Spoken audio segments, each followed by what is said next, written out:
You would agree that this is calling for the destruction of the state of Israel. This is after the No, Senator. No, it's not. This isn't calling for the killing of Jews. I don't know that person, and I don't know that sign. So You don't know what this means? I don't think. You haven't seen this before? Did you see these protests on Rabbi, do you know what this means? Yes, it's a call for the destruction of the state of Israel and probably the killing of Jews everywhere. I do not agree with that, Senator. You don't think that's hate speech right here? Ms. Berry, let me just start with you. You said in response to a question from, I think it was Senator Graham, you praised the protests going on campuses. I just want to make sure I got this right, so you correct me now, as a national organic human rights movement. What did you mean by that? The mass movement in support of Palestinian human rights is happening on college campuses across the country after students are learning more about the history of the Palestinian-Israeli conflict and the specific targeting of Palestinian human rights. Yes. Oh, okay. I just want to be clear about what you're praising and not praising. Well, praising. Let's have a look here. So, yeah. This long live the Intifada. Yeah. Is this an example of the what did you say, national organic human rights movement that you mean? Is this a human rights movement? I'm not sure that using the term Intifada, which literally just means to like shake off or get rid of, is effective. As most Americans don't actually associate it with a human rights issue, so I don't think that's effective. No, Senator. Wait a minute.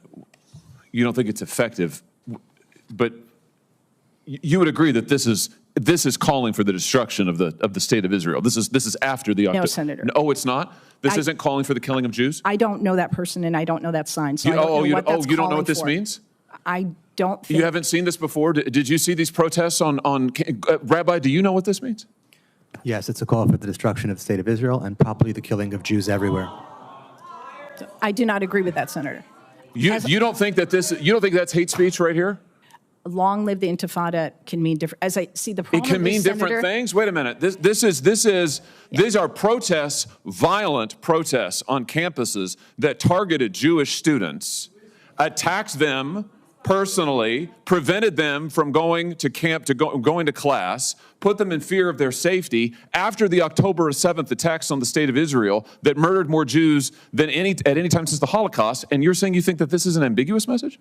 I'm saying that any student targeted on campus, a Jewish student. Will you condemn this right here? Right here. Long live the Intifada. Will you condemn that? Condemning Jewish students on a campus is being targeted, and the Office of Civil Rights should successfully be given funding. Will you condemn this as hate speech? I think that can be hate speech, but I don't think it's automatically hate speech. The problem is that there's nuance I'm trying to introduce to this conversation. What's the nuance when these people are marching and calling for Jews to be killed? Sir, because long Intifada also means uprising for Palestinians. The way it's ambiguous, so it's hard to say. Well, my gosh. Okay, let's try another one. What about this? Please, audience will please. Oh, yeah, I mean, that's fine. We know what you think. Right, exactly. I mean, I think you've made it clear. Those who were cheering earlier when Senator Cruz was asking about the attempts to destroy and kill Jews. Let's just be clear about what's going on here, because here's what's happening at this hearing. We can't talk about anti-Semitism without also talking about something else. The message that's being sent today at this hearing today is anti-Semitism isn't enough. The attempts to kill Jews on campuses, that's not a conversation worthy of discussion.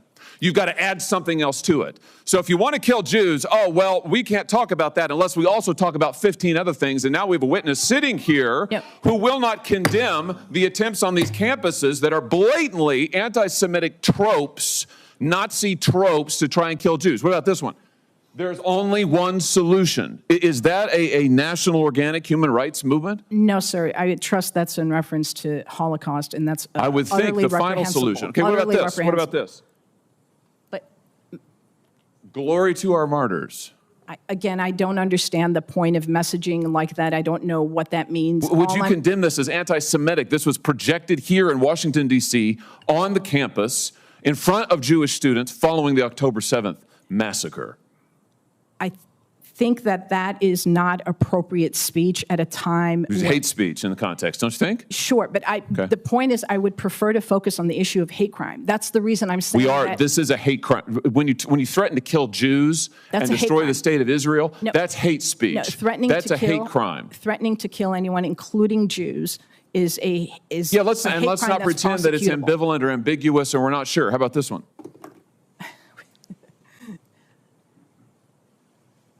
Free Palestine from the river to the sea. That's not hate speech, sir. You don't think that this is a call for the destruction of the state of Israel?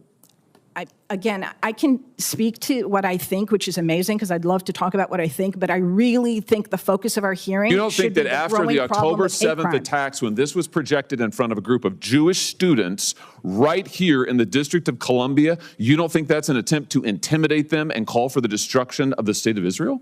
Focusing on hate crime, I would say if Just that yes or were no? displayed on a synagogue, then it's a hate crime. If it was displayed on a Hillel, then it's a hate crime. If it's displayed elsewhere, I trust its speech. Well, and then we wonder why our students are confused. Rabbi, let me just ask you, are you confused about this message? I'm not confused, and I'll add that even if it was ambiguous and could mean different things to different people, Senator, can you imagine if there was a phrase that also meant kill all the black people? Would we be okay with projecting it because it might also mean something else to someone else? No, I mean, well said, well said. I'm almost done, Mr. Chairman, but let me just ask, since the witness talked about a national human rights movement, let me just ask about a couple others. University of North Carolina chapter of Students for Justice in Palestine claimed, "It is our moral obligation to be in solidarity with the dispossessed, no matter the pathway to liberation they choose to take. This includes violence." Would you condemn that? I'm sorry, was that for me? Yes.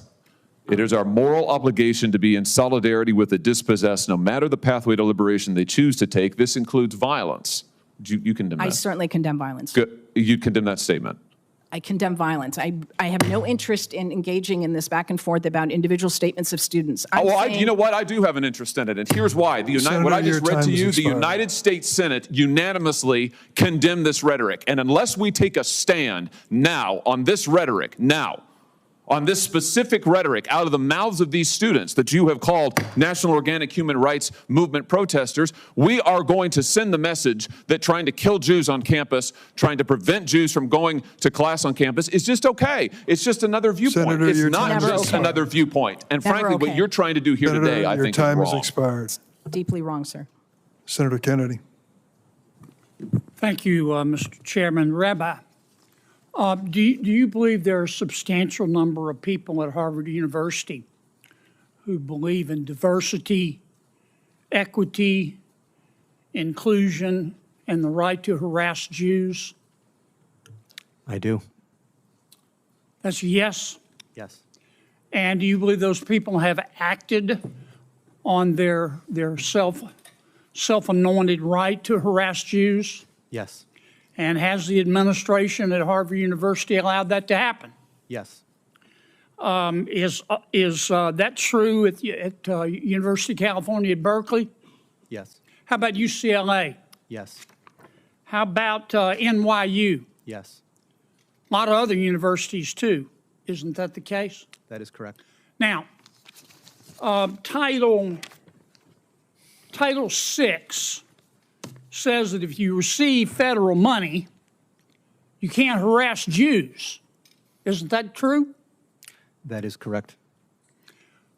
Has the Biden-Harris administration taken away the money of Harvard?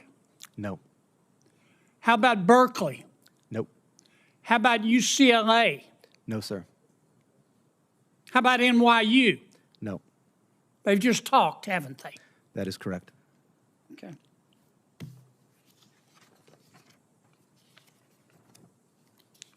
Do you think this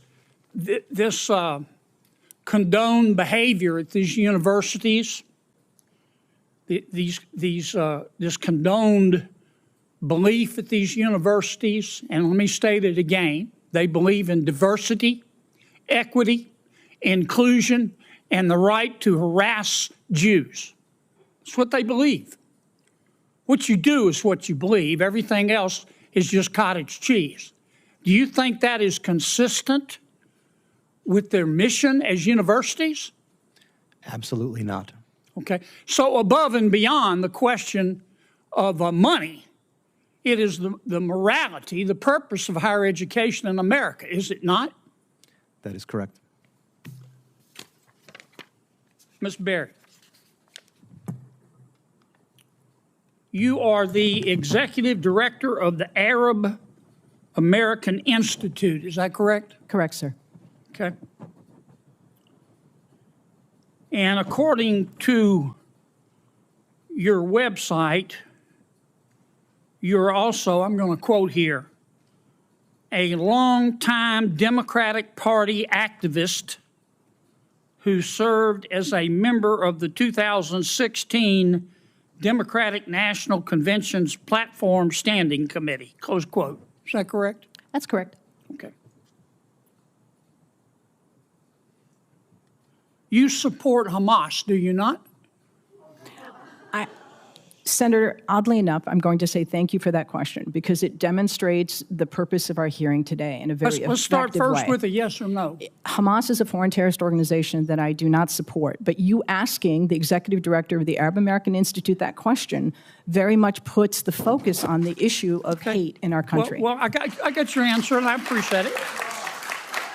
What is the, you support Hezbollah too, don't you? Again, I find this line of questioning extraordinarily disappointing, Is that a Senator. no? That Or you a have yes? you have Arab American constituents that you represent is in that your great Yes, state. ma'am, I understand that, but my time's limited, and I apologize, but is that a yes or a no? A yes or no question to do I support Hezbollah? The answer is I don't support violence, whether it's Hezbollah, Hamas, or any other entity that invokes it. You can't So bring no, yourself to say no, can you? No, I can say no. I can say yes. But What you I can haven't. say is You just your can't line make of yourself do questioning. it. Do you Senator. support or oppose Iran and their hatred of Jews?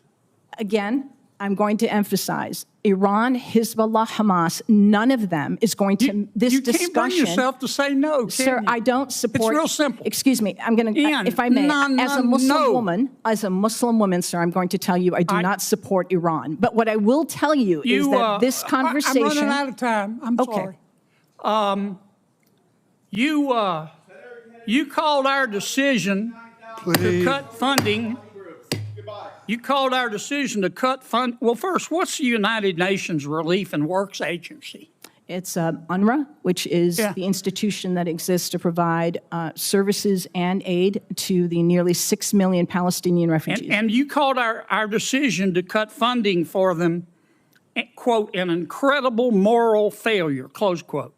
That is absolutely correct. But again, I would suggest that conversation is about foreign policy. We did that because 9 UNRWA staff members were fired for actually helping Hamas on October 7th. Isn't that the case? I don't believe that that's correct in terms Let of... me ask you one more time. You support Hamas, don't you? You support UNRWA and Hamas, don't you? Sir, Please. I think it's exceptionally disappointing that you're looking at an Arab American witness before you and saying you support Hamas. You know what's disappointing to me? I do not support you can't Hamas. Bring yourself I do to not say support Hamas you don't or support UNRWA. You don't support Hamas. You don't. I was very clear in my support for UNRWA. Hezbollah, and you don't support Iran. You should hide your head in a bag. Anti-Semitism is a unique historic form of evil. And over millennia, it has manifested in violence, mass murder, and genocide.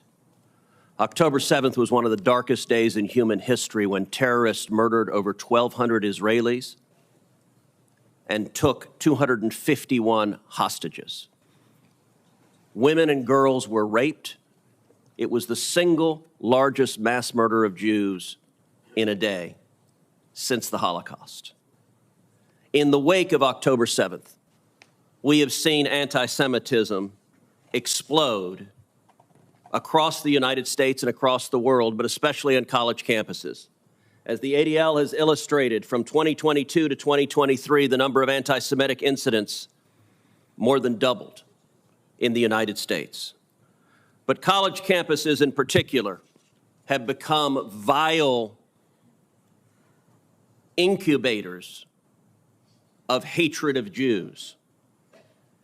At Cornell University, in the aftermath of October 7th, one student made vile threats, including statements such as, "If I see a pygmalion Jew, I will stab you and slit your throat. If I see another female Jew, I will drag you away and rape you and throw you off a cliff."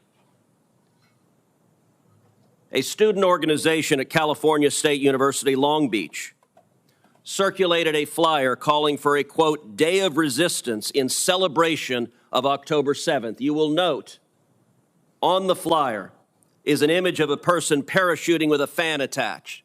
a direct reference to and a glorification of Hamas terrorists that used gliders to descend upon a music festival and murder 260 innocent people and take many more hostages. At Columbia University, the situation got so bad that the Orthodox rabbi on campus, Rabbi L.A. Buechler, had to make this public statement. Columbia University's public safety cannot guarantee Jewish students' safety in the face of extreme anti-Semitism and anarchy.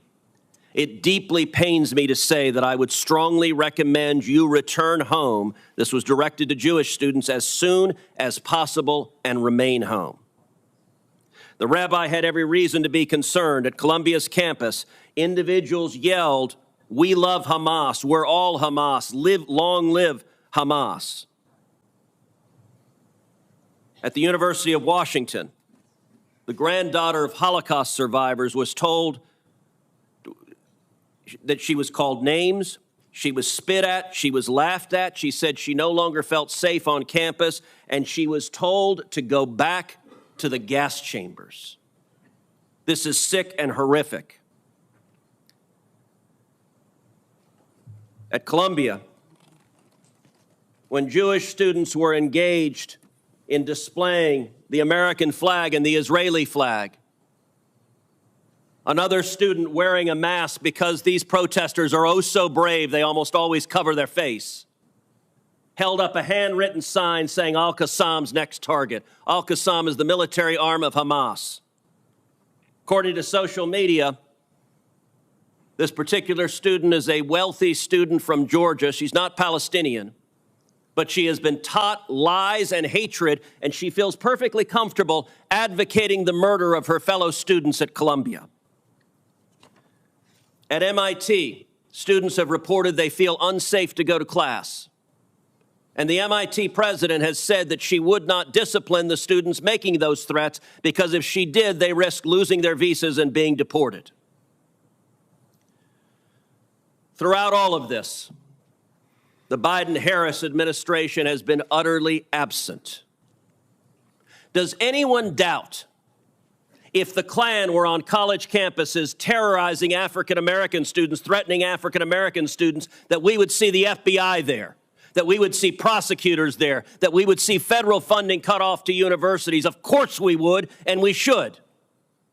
But when it comes to anti-Semitism, the Democrats have a problem. I would note, this is occurring in blue states with blue governors because the Democrat Party is terrified of the pro-Hamas wing of their party. In states like Texas and Florida, we don't allow this. At the University of Texas, when violent protesters threatened Jewish students, police officers arrived and arrested them. That's what happened when you enforce the law. Every Republican member of this committee asked the chairman to hold a hearing on anti-Semitism in February. And yet we don't get a hearing on anti-Semitism. We get a hearing generically on hate because this administration, and this is the kind of anger and hate that is encouraged. You're now seeing the hate manifesting right here. Interestingly enough, Please, the committee will come to order. The senator is recognized to finish his remarks. So we now have a demonstration of anti-Semitism. We have a demonstration of the hate. Rabbi Goldfelder, let me ask you, has the Biden administration cut off the funding of any of the colleges that have allowed this hate? Have they indicted anyone for funding these violent protests? Have they indicted the people paying for the matching tents? Or have they sat there silently, and have the universities sat there silently while their students are terrified to go to class? They have not indicted anyone. They have not indicted anyone. Has any university had their funding cut off for allowing this sort of violent intimidation? Not a single university. I can tell you this, next year, Senator's if there is time a has Republican expired. majority on this committee, you will see real leadership. And next year, if there's a Republican administration, you will see people prosecuted for this sort of violence. This is being tolerated with the looking away, the blind eye being turned from this administration and this Department of Justice. And it is utterly disgraceful. And under Title VI, any university that allows this should have their funding cut off.